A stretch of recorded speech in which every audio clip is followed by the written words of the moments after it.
Good evening to viewers. We thank you so much for joining us in this edition of the Primetime Newscast on ETV. Cameroonians and other Africans are living in hardship at the border town of QC after they were accused of assassination and later deported by the Equatorian Guinean administration, and also contract teachers in Cameroon are demanding their immediate integration into the public service. These are major headlines, details and more just in a moment.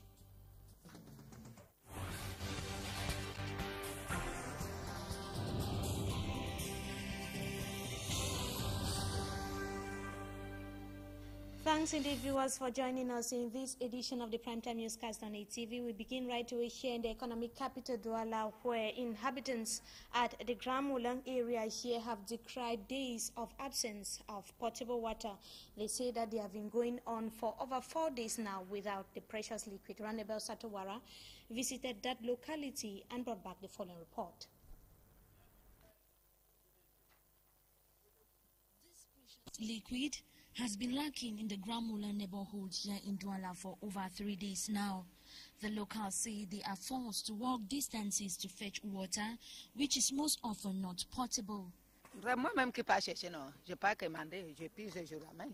This grandmother laments that at her age, she is obliged to queue at boreholes to scramble for water with which to carry out her daily activities. Some say the situation started like a joke, flowing late at night and then stopped flowing completely for many days now. They say if not of the efforts of some generous residents who provide borehole water at particular days and hours, their only source of water remain wells and at times rainwater. They are calling on competent authorities to help them out in the situation. And on to the capital city, Yaoundé. A woman is currently under police custody after she was caught with a child in her handbag around the Mimboman locality in the central region of Cameroon. Reports say some suspects are said to be behind the alleged serial or ritual killings in that part of the central region. 2 were arrested. Yaoundé-based correspondent Roland Akon tells us more in the following report. When we arrived Mimboman Tuesday afternoon, the news was the arrest of a lady with a baby inside a bag at a source. La maman venait de Mimboman, d'où elle a mis l'enfant dans le sac. On a maintenant appelé la 117, ils sont venus amener la maman. The lady reportedly argued that it was her child she decided to put inside the bag because she was too tired to carry the child on her back. She was picked up by the police. Police deployment in the Mimboman zone is judged by the population as not good enough. Non, papa, je n'ai jamais vu la police. Depuis que l'histoire a commencé, ça vous mentir, moi je n'ai jamais vu la police ici au quartier. Some inhabitants of Mimboman Don Bosco say they have never seen the police in their area. Quand ils arrivent vers 1h, 23h, ils gardent là quelque part, ils prennent d'abord quelques billets. Others add that when the police come at night, they park their vehicles, take a drink, and start harassing bikers. Et après, ils sont au carrefour pour craquer les motos qui travaillent la nuit. Fright continuously keep its grip on the population. Nous ne sommes pas en sécurité. Nous ne sommes pas en sécurité à Mimboman. The people want officers to comb the nook and crannies of the Mimboman zone. They blame them for limiting patrols only at roadsides. But the police are reportedly doing a good job in Mimboman now, as some key suspects belonging to the network of ritual crimes have been arrested and are helping security forces with investigations to dismantle the system. Reports say the culprits of the network come all the way from Bafoussam. They live in porch houses in Bastos, Yaoundé, and pretend to be big business persons in town. The gang leader is said to be abroad. The situation, of course, in Mimboman in the central region of country yet to be redressed, and also enormous material damage has been recorded after a fire incident that occurred at the Panda Fire here in the economic capital, Douala. The actual cause of the incident is yet to be established, as you, Anabila, tells us.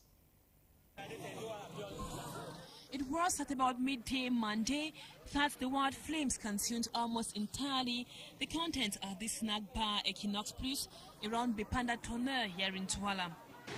Mon patron alors a dit, le feu a pris, il y a eu feu à Equinox là. On a directement pu pour arriver, il y avait le feu partout, derrière la maison là. Il y avait tellement le feu. This eyewitness explains that the fire began timidly, but before they could know it, they grew wider and invaded the entire building. Musical equipment, chairs, drinks and other valuable items were all consumed. Material damage recorded in the incident is estimated at millions of francs CFA. However, few items were saved by some benevolent persons. On a sauvé les chaises là, oui, et les tables, seulement ça qu'on a pu sauver et aussi le climatiseur. Firefighters arrived to the scene hours later when almost all of the building was down. On a appelé les sapeurs-pompiers.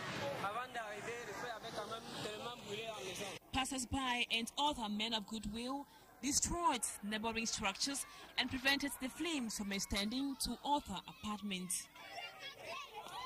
And let's talk about the week-long activities ahead of the Youth Day celebration that is going to take place in the country on the 11th of February, where statistics revealed that many more youths move around jobless in the city of Douala today, but they say that they are still nursing hope that one day they may be employed. Senior reporter Christopher took keen interest on that and met up or caught up with a youth that is still looking for a job or seeking for employment in the city of Douala. Here is his report.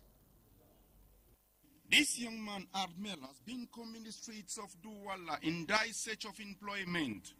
He is part of the 14% unemployed registered in Cameroon.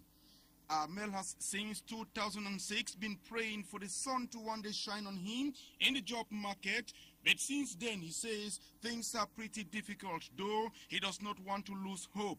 Many job seekers like him believe that securing a job in Cameroon passes through many meanders like tribalism, corruption and other practices not too orthodox. Meanwhile, experts on the field blame the rate of unemployment in Cameroon on the fact that training received in most professional schools do not meet up with the field realities and enterprises. Last report from the National Institute of Statistics revealed that 300,000 youths enter the job market each year, and this sends one wondering whether the government has not failed in her mission, as even state-owned enterprises have equally changed orientations, thus increasing the rate of joblessness in the informal sector to 90% in Cameroon. And also, Cameroonians and other Africans living in Equatorial Guinea have been forcefully deported by the Guinean administration. They are now living under deplorable conditions at the border town of QC. Yaoundé-based correspondent Roland Akon reports. Massive expulsion of Africans, including Cameroonians, from Equatorial Guinea. The deportation last week by Equatorial Guinean police follows the assault to death of the wife of a senior Equatorial Guinean official. The majority of the West African citizens left Equatorial Guinea empty-handed. They now live in this small portion of land on the border between Cameroon and Equatorial Guinea, popularly called the UN zone. It is a no man's land.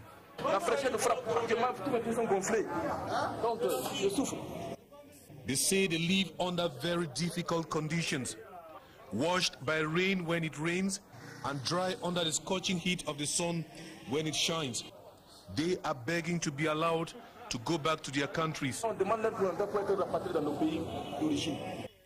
The duo for QC, the Cameroonian border town with Equatorial Guinea, says the aliens from Mali are allowed to enter Cameroon following a convention between Cameroon and Mali. Certains vont réussir en pleine nuit à entrer à nouveau en Guinée équatoriale. André Marie Esonu says the others will either sneak back to Equatorial Guinea or into Cameroon. Voilà comment ils vont disparaître et le phénomène va recommencer. Ces gens deviennent de plus en plus nombreux que nous. With regular expulsions, the duo says the number of foreigners in QC is now estimated at 5,000, threatening the number of Cameroonians. Actuellement à QC, nous avons plus de 5,000. Come to think of it, some Cameroonians in Equatorial Guinea earn 30,000 francs a month. Savez-vous qu'il y a des Camerounais qui gagnent 30,000 francs en Guinée? With the regular expulsions and other harassment, is it not better for them to come back to their country. Nous demandons aux Camerounais que si à un certain moment on ne vous veut pas quelque part, restez un peu chez vous. That is the situation of some Cameroonians and Africans that were recently deported from Guinea by the Guinean administration. And now the recent standoff that took place at the Pekadis, a locality over the weekend here in the economic capital Douala, has brought to limelight several cases of vandalism reportedly carried out by men in uniform in the country. They have on several occasions taken it upon themselves to molest citizens. Annabella now presents some of the cases of vandalism that have been carried out by uniformed men in the country. Her report. Some men in uniform have been throwing their duty of protecting people and property into the mud. The governor of the littoral makes the stand statement as he frowns at some security forces who fight in public contrary to what they are called upon to do. The most recent is the incident at Pekadis, a locality on the outskirts of Douala, where a free-for-all fight ensued between the police and gendarme officers, leaving several persons injured and property destroyed. Not long ago at Chapoma, people were wounded and property looted following a bloody confrontation between gendarmes and the people of Chapoma after a gendarme officer was reportedly mistaken for a thief and severely battered. Meanwhile, victims of the Bonaberry incident are still suffering in hospital after they were allegedly mistakenly shot by a security officer who was guarding a microfinance institution. And over in Yaoundé, a young man named Etundi was allegedly mercilessly beaten to death at the gendarme office in the nation's political capital. We hear the victim had a quarrel over market space with the gendarme's son. Cases of abuse of authority or misuse of power abound in Cameroon. Still in Yaoundé, the chief protocol officer at the Ministry of Defense has just been sanctioned, suspended for 60 days after he got a bursar severely battered for sending his daughter out of class for non-completion of school fees. They are both examples seem to give Cameroonians enough reason to be scared of men in uniform who, ironically, are supposed to secure and protect the masses. And just to add, after that report there by Annabella, that the Commission of Inquiry that were expected to hand over their results of the result of their findings, as instructed by the Littoral Regional Governor Betia Somo, they were expected to hand over the result of their findings today. And during the crisis meeting which took place over the weekend after the incident at Pekadis, the Commission of Inquiry was asked to submit or identify those who were involved in the incident at the Pekadis standoff, and also assess the damage that were incurred so far. And also, let's talk sports football before we go. The head coach of the Indomitable Lions of Cameroon, presently in Tanzania capital, has called up 6 first division players to join the Indomitable Lions ahead of the friendly encounter with the host country that is going to take place tomorrow. And his call came after some of the Lions of the national teams or players of the national teams called to come field to turn out in Tanzania. And meanwhile, Samuel Etofis, Jocelyn Mayabi, and Landry Ngwemo had earlier declared their non-availability. We surely shall be coming back to the results or scores of that encounter in our subsequent newscast. And it is on that note that we call it quit to this edition of the Primetime Newscast on ETV. We thank you so much for your keen attention. Meantime, have a wonderful stay in the company of our programs. Good evening to you all.